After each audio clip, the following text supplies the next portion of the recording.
バングラディッシュとベトナムからゲストをお呼びしてます。この中でアジアのあたりに行ったことがあるっていう人はどのぐらいいらっしゃいますか？手を挙げてください。結構いらっしゃいますね。こちらにインド、ネパール結構いますね。ベトナムに行ったことあるっていう人がたくさんいらっしゃいます。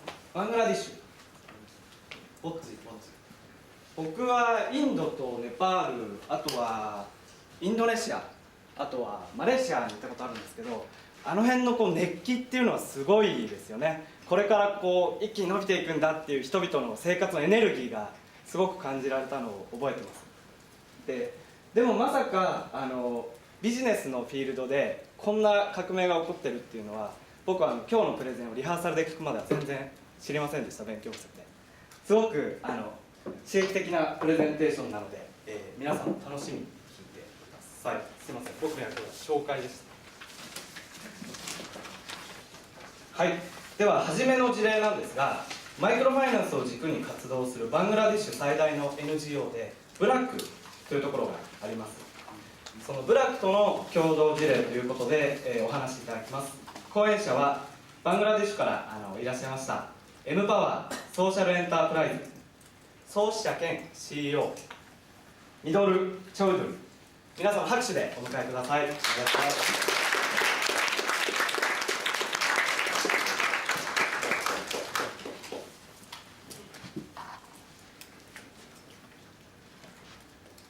Thank you. Good afternoon to you all. So I'll be speaking somewhat slowly. If there is anything that you would like to interrupt me for, please feel free to raise your hand and interrupt me if there is any clarification that you need during my presentation. So you don't necessarily have to wait till the end of it. So I'm very happy to be here. I just arrived in Tokyo for the first time 2 days ago. So I've heard a lot about Tokyo, and then for the first time I'm actually seeing it. So it's a wonderful opportunity. Thanks, Lip, for inviting me. すいません、イヤホンは1番でお聞きいただけます。通訳が入ります。Okay. So basically, I'll be talking today about our partnership with BRAC, and you've heard about BRAC a little, and how it's sort of evolving from a typical NGO model to an entrepreneurial model, and how mobile technologies are sort of playing a very integral part in that. So basically run you through the evolution of how we started, what we're doing now, and where we're essentially heading. So this is basically the agenda that I'll go through. First, I'll talk about mPower, the company that I represent. I'll talk briefly about BRAC. I'll give an overview of what kind of health situation exists in Bangladesh in a rural context, so you can contextualize exactly what we're talking about and why we need to provide the services the way we are providing. We will introduce a little about the BRAC's maternal child health. So it's this particular program that we're working with, the maternal and child health program, where we essentially work with pregnant women and then birth situation and then neonatals and so on.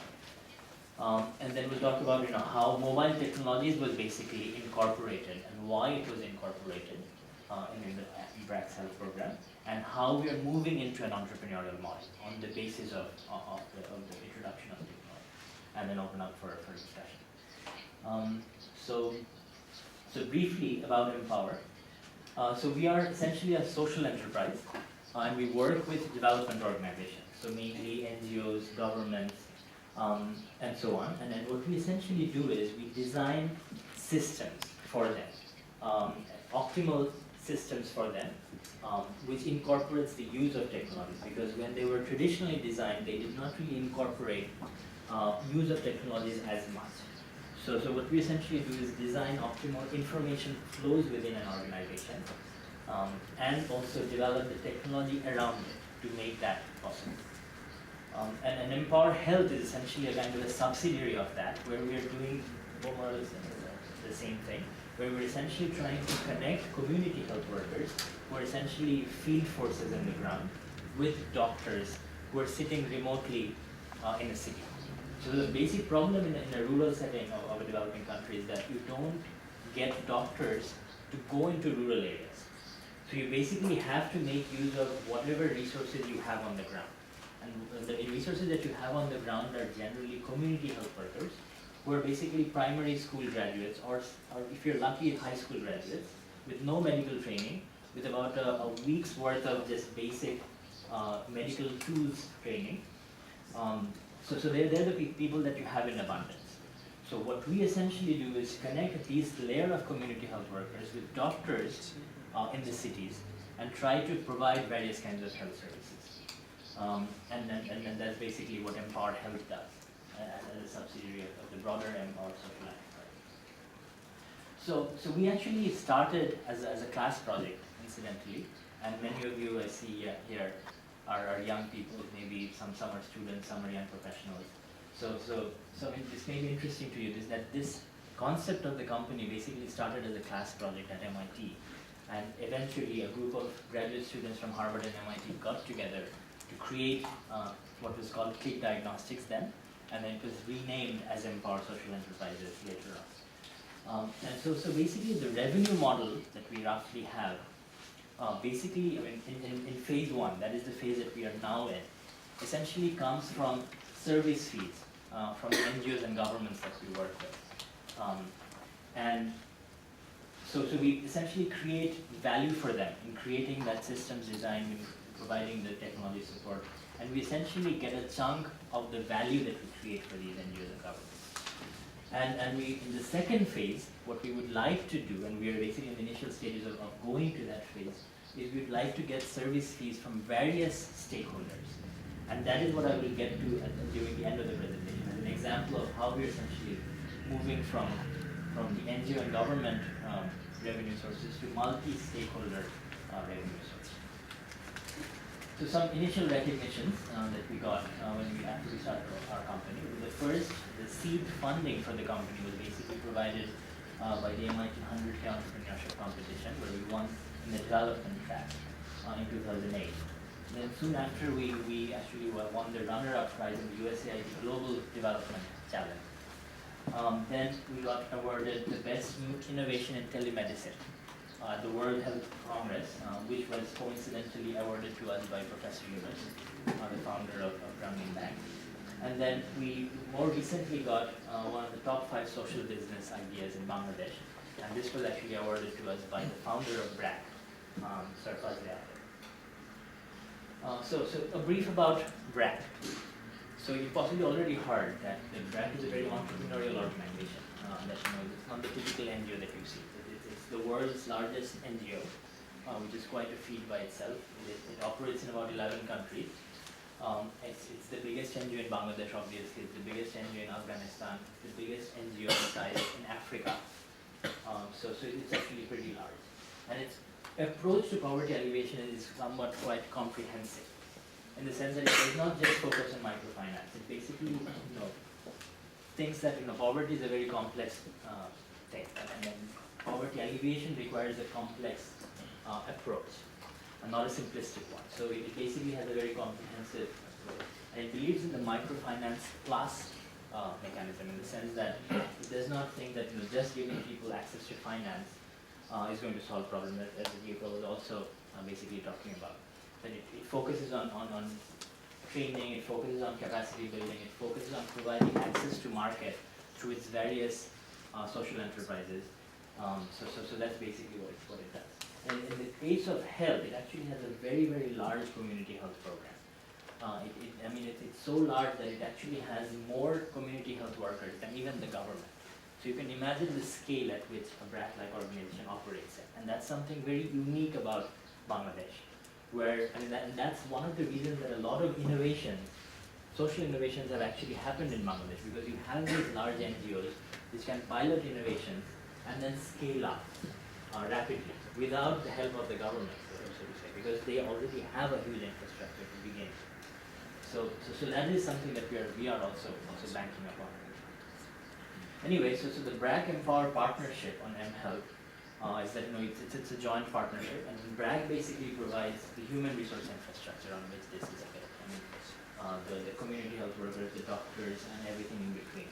And they also lead execution because they're very, very efficient in executing projects in the work. What mPower is basically providing is the systems design, the process design, and also the technology support to enable what I'm going to talk about. So that's basically the partnership. And we actually last week just got an award, the Monson Award, at New Delhi in India. So just before we get to what we do with BRAC, just wanted to give you a sense of the kind of health scenario that exists in Bangladesh.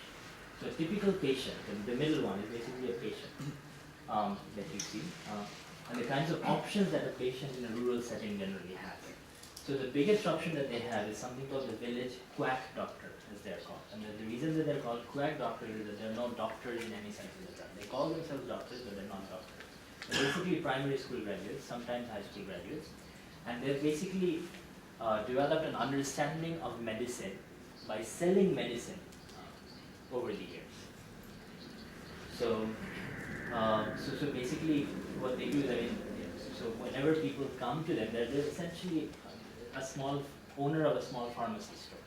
So whenever people come to them with problems, they essentially prescribe medicine according to their knowledge, of medical knowledge that they've gained over the years.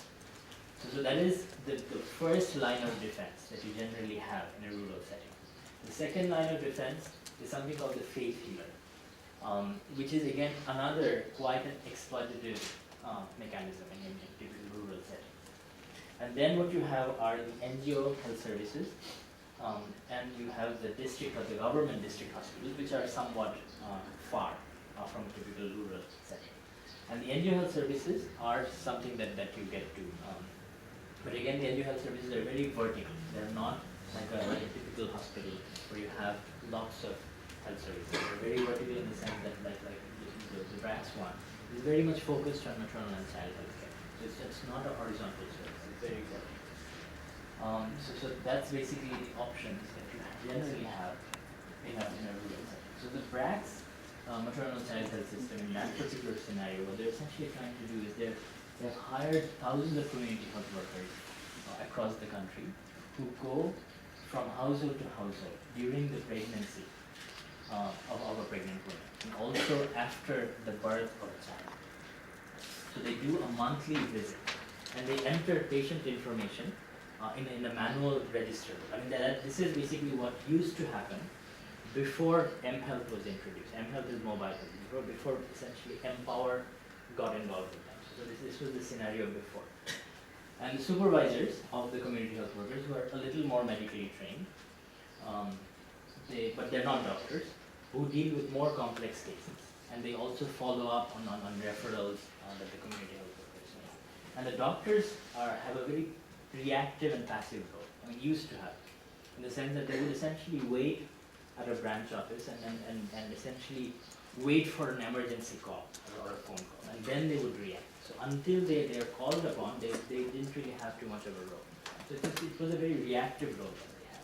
And then you had managers at the headquarters who were essentially monitoring the field activity at the end of every month, because they would essentially get the data from the field at the end of every month. So their job was essentially, at the end of every month to check on whether everything in the field level was going okay. So this is basically what used to happen. And there was big inefficiencies in the system that was in place. One big inefficiency was that every woman was basically treated equally. So in the sense that, when you're looking at pregnant women, when you're tracking pregnant women, there are some pregnant women who are more risky, who are at more risk for mortality or for an emergency. And there are some women who are at less risk. But, the system that they had in place did not take that into account. So everybody was kind of treated equally. So that was one big problem with the system that they had. They did not have any personalized advice from doctors. So the community health workers were basically on their own. So whatever they could do on their own, they would do. So they did not have kind of a check and balance, or they were not really connected with the medical infrastructure as such. And also their schedule of visiting households was also predetermined. At the beginning of every month, they would basically think that what households they need to visit. And also this does not take into account the level of risk, so everybody is treated equally. The other problem was that individual patient information was basically getting lost in the system. Although they were collecting individual patient information, it was basically through the manual registration. So it was not getting digitized. So what was getting digitized was aggregated information for report generation, for the purpose of research and so on. So the individual patient record was basically completely getting lost in the system. So that was when we introduced mHealth system. And just to give you a sense of what basically it looks like. So now the schedule that I was saying, the schedules that were predetermined are no longer predetermined. The schedules get automatically decided by a system. And at the beginning of every morning, they wake up and they sync their mobile phone with the server, and the server basically tells them that on that particular day, which household they should be visiting. So now the household visits are completely determined by some kind of a medical decision support system or by remote doctors. So this is how it happens. So they go from household to household, collecting information, not on a manual register book anymore, but through this cell phone. And they collect information through this, on the basis of a complex medical algorithm. So if a doctor were to interview a patient, the kinds of questions they would be asking, this we try to incorporate in that software. So they take pictures, they record voices of beneficiaries if needed, and they basically upload it to the interview. And it goes to a system which automatically categorizes the risk level of every patient. And this is what the doctor basically sees on their web interface, a patient information, and they can also write some advice. And which, if they submit, it basically flows back to the mobile phone of the community health worker. So the community health worker is now directly connected with the doctor, so that they're no longer on their own. And the health administrator, who was only able to look at field data, field activity at the end of every month, now can monitor activities on a real-time basis whenever needed. So they don't need to wait at the end of the month to get data. So basically, just to give you a snapshot of what it has done in the system. One, it has now enabled the community health worker to do much more than they were able to do before, because now they're connected with the medical infrastructure, they're connected with doctors. Now the doctor's role has moved from being a reactive role to a proactive role. So they're like puppet masters. Their eyes and ears are basically now the community health workers who roam around from household to household. They have a very proactive role than before. Now you can target intervention. So on the basis of individual patient information flowing through the system, you can target what to intervene for which woman and with what, which was not also possible before. And then you get real-time monitoring of everything that is happening on the ground. But the big problem that we have not been able to solve, even with technology, is the million-dollar issue of sustainability. This project is still heavily dependent on donors. So the project that we're essentially working with has been funded by the Gates Foundation, and it's being funded through 2015. So all that I was talking about, the thousands of health workers, the doctors, everything is being paid for through that donation. And as soon as the project ends in 2015, this entire system will basically collapse. So that is a problem that technology has not yet been able to solve.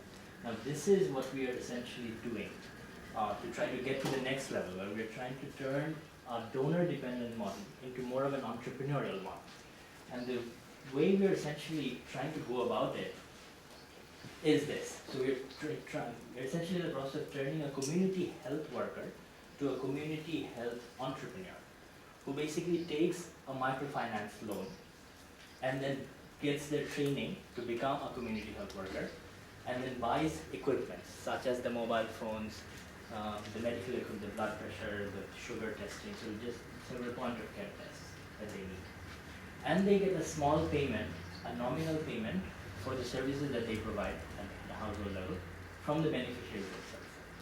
But the important thing to realize here is that that just if you rely on nominal payment from beneficiaries, you're not going to be able to make this entire system sustain. I mean, that is the million-dollar question. That if you're creating a business model for the bottom of the pyramid or the base of the pyramid, how can you sustain it? Because they don't have enough of an ability to pay. So the way we are essentially trying to solve this is through tagging other stakeholders along with it, to essentially economically gain from the model. So I'll give you some examples. The pharmaceutical company, we're essentially trying to tie up with the pharmaceutical companies to sell medicines through these community health entrepreneurs. And the reason that they are willing to become a part of this model and share revenues with us is that it's very expensive for a typical pharmaceutical company to be marketing their products or distributing their products to remote regions of the country. 見てください。 If they have もし通訳切り替わって聞こえないという人、2番に変わってるかもしれません。ちょっと試してみてください。聞こえてる方はそのままで。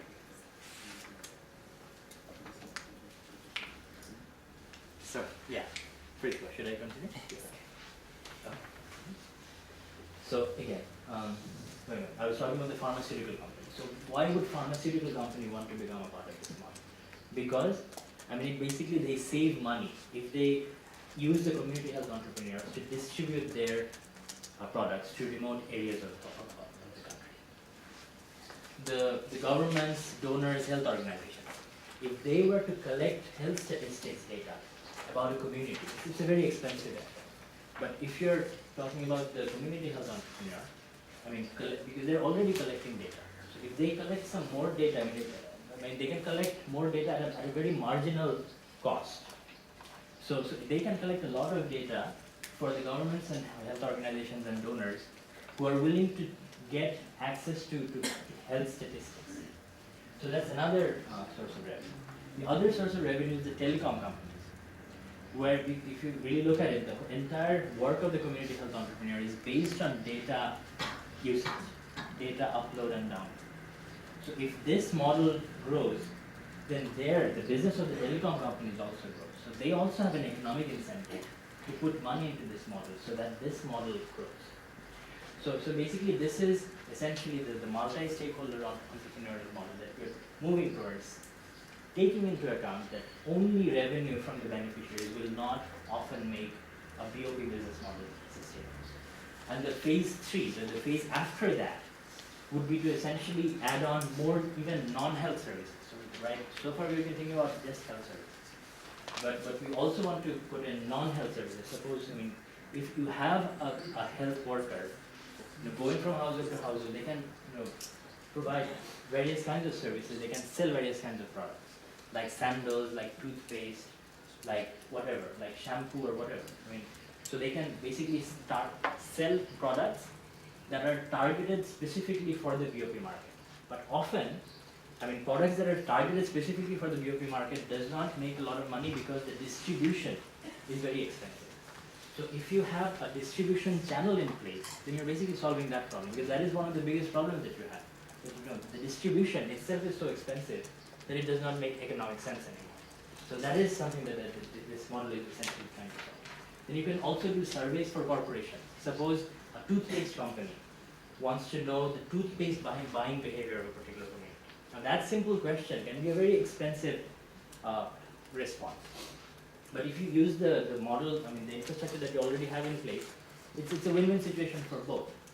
Educational tools. Different organizations create various educational tools that they want to distribute at households in developing countries. Again, I mean, it's not a cost-effective, it often does not become a cost-effective way to distribute. Then the other services such as disasters. I mean, Bangladesh is a very disaster-prone country. So information services before a disaster, during a disaster, after a disaster are also very, very relevant, and relevant for a lot of organizations. Livestock services, agricultural services, and so on. So you can actually, tag up a lot of non-health services in the future also. So summing up, so basically the point that I'm trying to make is that the issues of poverty are very complex, and just microfinance, access to finance is not going to solve the problem in many respects. And donor-dependent models are also running out of steam. I mean, even the donors are basically realizing that more and more. So you need innovative BOP models. I mean, BOP models in the traditional sense, where you have a buyer and a seller, and there's a two-way transaction between a buyer and a seller, is not going to solve the problem. BOP models have to be much more complex, much more integrated than the traditional business model. So our thing is that it has to be based on multiple stakeholders. I mean, you have to basically see what kind of stakeholders have an economic incentive to become a part of this, rather than charity, rather than going to somebody and saying that, just give us some money for free. And then multi-dimensional use of resources. So the one problem with an NGO-driven or a donor-driven model often is that you essentially target interventions in a very vertical way. Like if you look at the BRAC's health program, the maternal and child health program, it's a very, very vertical program. Gates Foundation is interested in maternal and child health mortality, and they've essentially created a $25 million project just for maternal and child health. So it's a very vertical approach to intervention. But I mean, when you have an entrepreneurial model, you cannot do things vertically, and you have to have a horizontal approach where you're using your resources in a very horizontal way for many different purposes, not just one. So those are the kinds of things that can make a BOP model more and more successful in the future. Thank you so much.